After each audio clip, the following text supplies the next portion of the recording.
having a little walk down by the river today, and I'm aware that many of the people on my channel are here because of true crime cases I've covered before, or because they know me, or because they've been a victim of some sort of narcissistic abuse.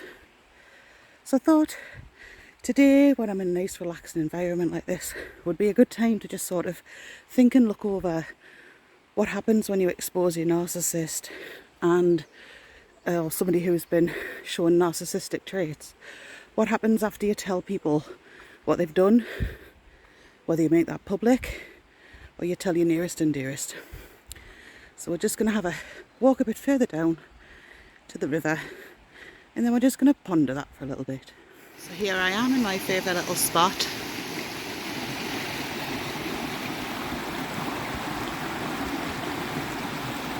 So I'm aware a lot following our sort of narc survivors. So basically, a lot of you will already know this information, but what I find is it might be nice to hear it to give you some validation to help you recover.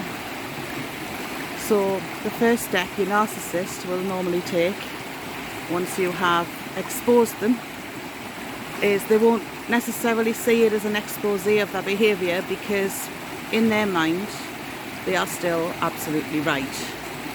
They were doing the right thing, they haven't done anything wrong. So the first thing that they normally do is declare that you are a liar, you are lying to everybody about them, that you are besmirching their name and making them look like a bad person for whatever motivation, whether that be financial, jealousy, something like that.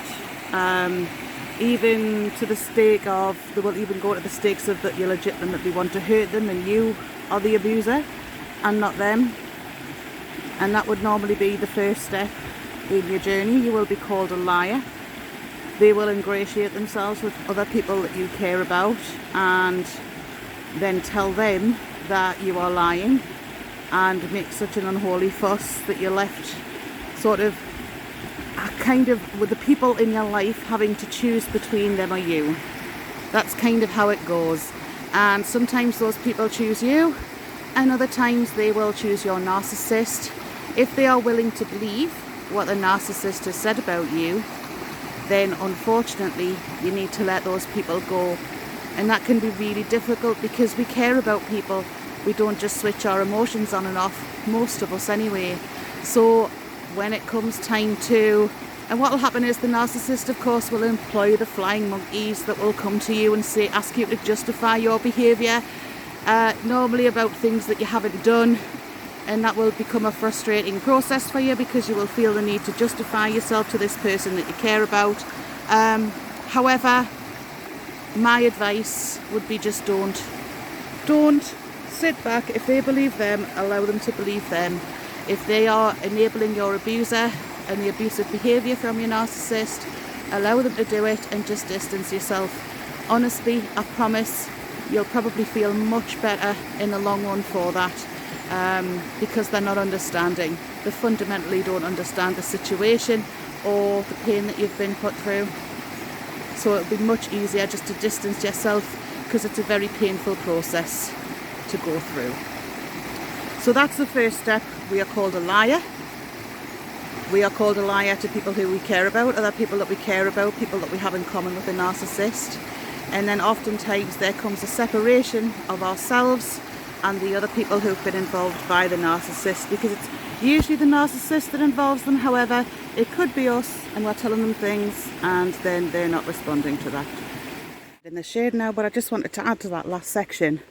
Part of the reason it's so easy for the narcissist to turn people against you is because they will have already laid the plan in case this ever happened, so that they've already dropped little bits of poison in the relationship between you and the other person before the narcissistic discard starts. Even whether that discard is because you've exposed them, because you've left them, or because they've decided you have outlived your usefulness and cast you aside. And get then, after we've exposed them, after they've made their initial response, we can find ourselves on the end of a narcissistic smear campaign. They will email people, continue basically the behaviour they did before when you were a liar, only the things that you have allegedly done and said will escalate. Because if the narcissist isn't getting the response from those people, if they're not completely isolating you, they will continue to exaggerate and embellish what you've done until they get a response. Right up into some extreme behaviours because they don't care. And then, you know, there is the narcissistic rage, the instant gut reaction, the screaming, the shouting. Narcissistic rage can get physical. And what it is when they see you as a threat to their self, i.e. they are a better person than anybody else. They are beyond reproach. They are highly intelligent and better than most other people, if not all other people. And if you put a dint in that pattern, that would be when you may become a victim of narcissistic rage. So beware of that.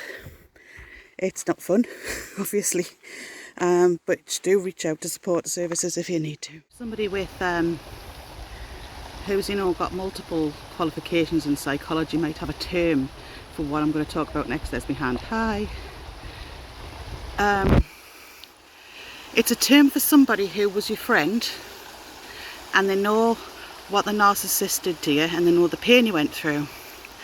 But when you do something that displeases that person, they then deliberately go to the people who've hurt you and stir the shit.